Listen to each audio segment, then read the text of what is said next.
Hi everyone, कैसे हैं आप लोग। तो आज हम पढ़ते हैं क्लास 10th गणित सब्जेक्टिव क्वेश्चन। 5 क्वेश्चन पढ़ने वाले हैं जो 2 नंबर में पूछे जाते हैं और ये पांचों क्वेश्चन एनसीईआरटी गणित से लिया गया है। तो चलिए स्टार्ट करते हैं। पहला क्वेश्चन है, आकृति में डीई समांतर है बीसी, तो ईसी ज्ञात कीजिए। यहाँ चित्र में डीई समांतर है बीसी के और एडी डीबी और एई का मान दिया है और ईसी हमको निकालना है। तो जो दिया है चित्र में, पहले चित्र को हम सही तरीक़ा से बनाते हैं। यहाँ पहले चित्र बनाते हैं। इसमें चित्र जो है टेढ़ा दिया है, तो इसको हम सीधा करके बना लेते हैं। इसका नाम दे देते हैं ए बी सी और डी ई समांतर है बी सी। अब ए ई का मान है 1 सेंटीमीटर, ए डी का मान है 1.5 सेंटीमीटर और डी बी का मान कितना है 3 सेंटीमीटर। हमको ईसी निकालना है। तो पहले जो दिया है उसको हम लिख लेते हैं। यहाँ लिखते हैं हल। एडी बराबर कितना दिया है, एडी का मान 1.5 सेंटीमीटर और डीबी का मान कितना है 3 सेंटीमीटर। डीबी बराबर 3 सेंटीमीटर और एई का मान कितना है, ए ई बराबर है 1 सेंटीमीटर और ईसी हमको निकालना है। ईसी बराबर वाट। अब यहाँ हम लिखेंगे थेल्स पर में से। थेल्स पर में से, थेल्स पर में से इसका फॉर्मूला होता है एडी बट्टे डीवी एई बट्टे ईसी। चित्र के हिसाब से लेते हैं। अगर चित्र में पी क्यू क्यू आर दे दिया तो पी क्यू के हिसाब से हम मान लेंगे। यहाँ एडी बट्टे डीवी एई बट्टे ईसी, तो वही फॉर्मूला यहाँ लिखेंगे। यहाँ लिखेंगे एडी बट्टे डीवी बराबर एई बट्टे ईसी। हमको ईसी का मान निकालना है, तो यहाँ ईसी का मान नहीं रखेंगे, बाकी तीनों का मान दिया है। एडी का मान कितना है 1.5 सेंटीमीटर, तो यहाँ बराबर आ गया, तो यहाँ तीर का निशान देना है। बट्टे के ऊपर रखना है 1.5 और डीबी का मान कितना है 3 बराबर एई का मान कितना है 1 और ईसी का मान निकालना है। ईसी उसी तरह रहेगा। अब इसको क्रॉस गुना करेंगे, तिरछा गुना। ईसी को गुना करेंगे 1.5 से, तो होगा 1.5 ईसी और 3 एकम 3। अब यहाँ 1.5 जो है वो गुना में है, तो आ जाएगा भाग में। ईसी बराबर 3 बट्टे 1.5।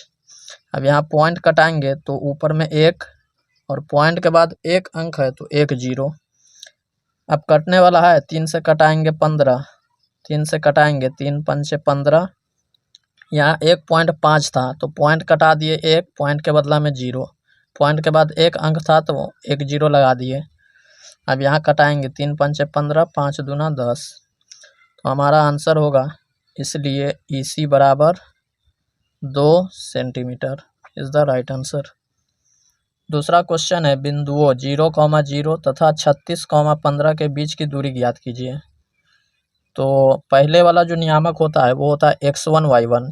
तो 0,0 है x1 y1 और 36,15 है x2 y2। तो यहाँ हम लिखते हैं हल। x1 y1 कितना है 0,0, उसके बाद x2 y2 36,15। हमको निकालना है बीच की दूरी, तो यहाँ हम लिखेंगे बीच की दूरी।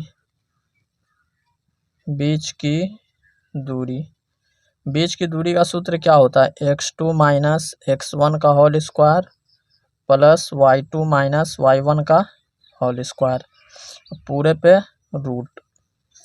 अब मान रखेंगे x2 माइनस x1।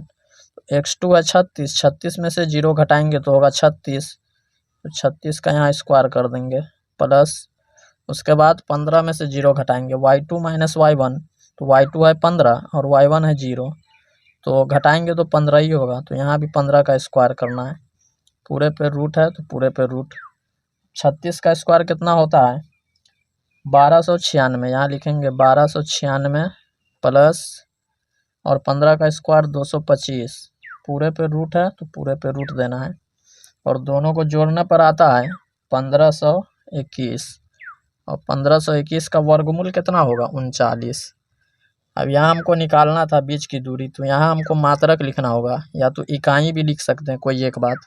यहाँ हम लिख देते हैं मात्रक इज द राइट आंसर। तीसरा क्वेश्चन है, एक वृत्त की त्रिज्या 21 सेंटीमीटर है तथा कोण 120 डिग्री हो तो त्रिज्या खंड का क्षेत्रफल ज्ञात कीजिए। तो त्रिज्या को r से सूचित करते हैं और कोण को थीटा से। तो यहाँ जो है त्रिज्या कितना है यानी r का मान, यहाँ लिखेंगे हल। r का मान दिया है 21 सेंटीमीटर और कोण कितना है, थीटा का मान 120 डिग्री। हमको निकालना है त्रिज्या खंड का क्षेत्रफल। तो यहाँ हम लिखते हैं त्रिज्या खंड का क्षेत्रफल। इसका फॉर्मूला क्या होता है, थीटा बट्टे 360 पाई r स्क्वायर। थीटा का मान कितना है 120 और बट्टे 360 गुन्ने पाई का मान होता है 22/7 और r का मान कितना है 21। स्क्वायर है तो 2 मरतबा लिखेंगे, यहाँ 21 गुन्ने 21। अब 0 से 0 कटेगा, 12 तिहाई 36, 3 सत्ते 21, फिर 7 से 7। तो यहाँ क्या बचा 22 गुन्ने 21 और दोनों को गुना करने पर कितना आता है 462। 22 एकम 22 हासिल 2 और 22 दूना 44, 45, 46, 462। यहाँ क्षेत्रफल है तो लिखेंगे centimetre square is the right answer. चौथा सवाल है, एक पासा फेंकने पर भाज्य संख्या आने की प्रायिकता ज्ञात कीजिए। तो भाज्य संख्या जो है 4 से शुरू होता है और एक पासा में 2 भाज्य संख्या होता है 4 और 6। तो इसको बनाते हैं, सबसे पहले लिखते हैं हल। यहाँ लिखेंगे एक पासा फेंकने पर, एक पासा फेंकने पर, एक पासा फेंकने पर क्या क्या आता है, तो 1 2 3 4 5 6। पासा जो होता है वो लूडो का गोटी होता है तो उस पर गिनती नहीं लिखा रहता है, उस पर बुंदा दिया रहता है 1 2 3 4 5 6। यहाँ एक पासा में लिखे हैं 1 2 3 4 5 6, 6 से ज़्यादा नहीं आता है। एक पासा में कुल परिणाम कितना होता है, एक पासा में कुल परिणाम होता है 6। एक पासा में 6 से ज़्यादा तक नहीं आएगा। अब यहाँ हमको निकालना है भाज्य संख्या, भाज्य संख्या आने की प्रायिकता। तो पहले हम पहचानते हैं कि भाज्य संख्या कौन कौन है। यहाँ लिखते हैं भाज्य संख्या, भाज्य संख्या। यहाँ जो है भाज्य संख्या को हम छांटते हैं, भाज्य संख्या कौन कौन है। तो सबसे छोटा भाज्य संख्या होता है 4, उसके बाद होता है 6। तो यहाँ भाज्य संख्या जो है 2 ही पीस है, एक है 4 और दूसरा है 6। अब हमको निकालना है भाज्य संख्या आने की प्रायिकता। तो हमारा NE का मान कितना हो गया जो पूछा जा रहा है, भाज्य संख्या पूछ रहा है एक पासा में। तो एक पासा में भाज्य संख्या कितना पीस है 2, यहाँ लिखेंगे 2। उसके बाद NS, NS कुल परिणाम, एक पासा में 6 परिणाम होता है। अब हम यहाँ लिखेंगे इसलिए भाज्य संख्या आने की प्रायिकता, भाज्य संख्या आने की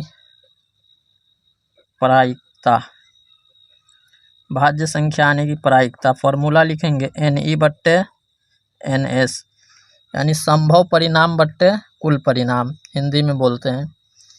अब यहाँ जो है NE का मान कितना है 2 और NS का मान है 6, इसको कटाएंगे तो 2 एकम 2, 2 तिहाई 6, 1/3 इज द राइट आंसर।